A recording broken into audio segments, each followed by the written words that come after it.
কালকে একটা আন্দোলনের সময় গুলি করতে গুলি নিয়ে আসছে। বাংলাদেশ 2024 সালে আবার স্বাধীন হয়েছে।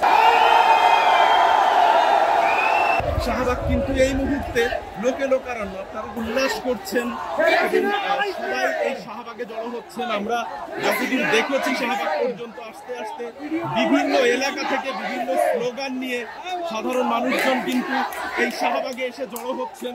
তাদের প্রত্যেকের হাতে পতাকা রয়েছে, দেশের জাতীয় পতাকা তাদের প্রত্যেকের হাতে রয়েছে এবং প্রত্যেকেই কিন্তু বিভিন্নভাবে স্লোগান নিয়ে, মিছিল নিয়ে, দলে দলে বিভিন্ন ভাগে বিভক্ত হয়ে কিন্তু এই শাহবাগের দিকে আসছেন। আমরা যদি আপনাদেরকে একটু দেখাই যে এখনো কিন্তু হাজার হাজার মানুষ কিন্তু রাস্তা দিয়ে এভাবে আসছেন এবং বিজয় মিছিলে কিন্তু হাজার হাজার মানুষ কিন্তু এখন আপনারা দেখছেন শাহবাগে অবস্থান করছেন।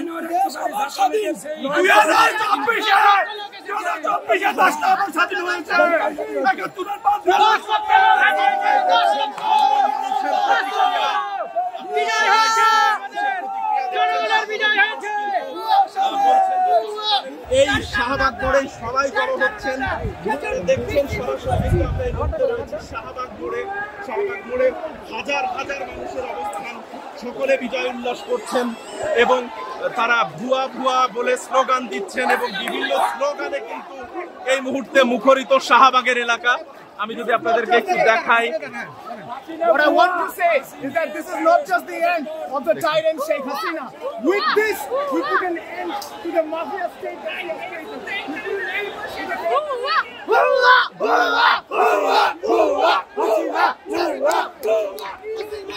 আপনারা দেখছেন সরাসরি আমরা কিন্তু এই মুহূর্তে রয়েছি শাহবাগ এলাকায়। শাহবাগ মোড় থেকে শুরু করে পুরো রাস্তাটা কিন্তু এখন সাধারণ মানুষের দখলে, লোকে লোকারণ্য কিন্তু পুরো শাহবাগ এলাকা। আপনারা দেখছেন যে এখানে সকলেই কিন্তু বিজয় উল্লাস করছেন এবং রাস্তায় নেমে পড়েছেন। অল্প কিছু সংখ্যক গণমাধ্যম কর্মীদেরকে আমরা দেখতে পাচ্ছি, এছাড়া কিন্তু সকল শ্রেণী পেশার সাধারণ জনতা কিন্তু রাস্তায় নেমে এসেছেন। আমরা যদি আপনাদেরকে দেখাই, এখনো কিন্তু দলে দলে হাজার হাজার মানুষ আসছেন এই শাহবাগে। এখনো কিন্তু আমরা দেখছি পায়ে হেঁটে হাজারো মানুষের ঢল, হাজার হাজার মানুষ কিন্তু এই শাহবাগে জড়ো হচ্ছেন। শাহবাগের যে ওভারব্রিজটি রয়েছে, আমরা যদি আপনাদেরকে দেখাই যে ওভারব্রিজের উপরে চিত্রটা, ওভারব্রিজ থেকে শুরু করে নিচে প্রতিটা বিল্ডিং এর আনাচে কানাচে প্রতিটা জায়গায় কিন্তু সাধারণ মানুষের ঢল এবং তারা কিন্তু সকলেই গান নিয়ে, মিছিল নিয়ে দলে দলে এখনো যোগ দিচ্ছেন এই শাহবাগে। এই হাজার হাজার মানুষ কিন্তু লক্ষ মানুষে পরিণত হচ্ছে। আমরা দেখতে পাচ্ছি, আমাদের দৃষ্টি যতদূর যাচ্ছে শুধু মানুষ আর মানুষ, সাধারণ মানুষ কিন্তু সকলেই যেভাবে রাস্তায় নেমে পড়েছেন, তাতে করে এই হাজারের সংখ্যা কিন্তু লাখও ছাড়িয়ে যাচ্ছে এবং প্রত্যেকেই কিন্তু ভুয়া ভুয়া বলে স্লোগান দিচ্ছেন এবং বিভিন্নভাবে দাবি করছেন যে তারা স্বাধীন। আজকে আমরা এসেছি সেলিব্রেট করতে আমাদের দেশ আবার স্বাধীন হয়েছে। এতদিন লড়াইয়ের পর, আমাদের ভাইয়ের রক্ত ঝরার পর, এত ভাইদেরকে আহত হওয়ার পর আজকে আমরা এসেছি আমাদের সেলিব্রেট করতে। We are happy. বাংলাদেশ 2024 সালে আবার স্বাধীন হয়েছে। ওটা থেকে সরকার নেমেছে, আমাদের কোথায় দাবি নেওয়া হয়েছে, আমাদের দাবি মেনে নেওয়া হয়েছে। সরকার মোটামুটি এটাই আমাদের শেষ দাবি ছিল।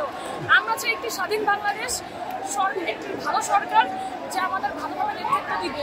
কালকে একটা আন্দোলনের সময় গুলি করতে গুলি নিয়ে আসছে, মেডিকেলে তুমি চলে আসছে। আমরা এখানে মাত্র 500 জন ছিলাম, আস্তে আস্তে আমরা রহমতে সমস্ত লোক অবশ্যই সাহায্য করছে আমাদেরকে বলছে। আপনারা কি বাধার সম্মুখীন হয়েছে? হ্যাঁ, আসলে বাধার সম্মুখীন হয়েছি, একটা তারিখ ছিল।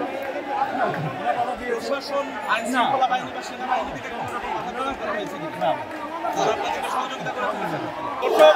আপনারা দেখতে পাচ্ছেন শাহবাগের চিত্র। এখানে নতুন করে বলার কিছু নাই, এখানে নতুন করে বলার আসলে কিছু নাই। আমরা যতদূর দেখতে পাচ্ছি, আমাদের দৃষ্টি যতদূর যাচ্ছে, আমরা কিন্তু দেখছি শুধু মানুষ আর মানুষ এবং শাহবাগে কিন্তু লক্ষ লক্ষ মানুষ এখন এই শাহবাগ থেকে আসছে। সকল জনতা রাস্তায় নেমে এসেছে। আমাদের সৃষ্টিকর্তা যে সত্যের পক্ষে থাকে প্রমাণিত হয়েছে। স্বৈরাচারী সরকার বিচার হবে এই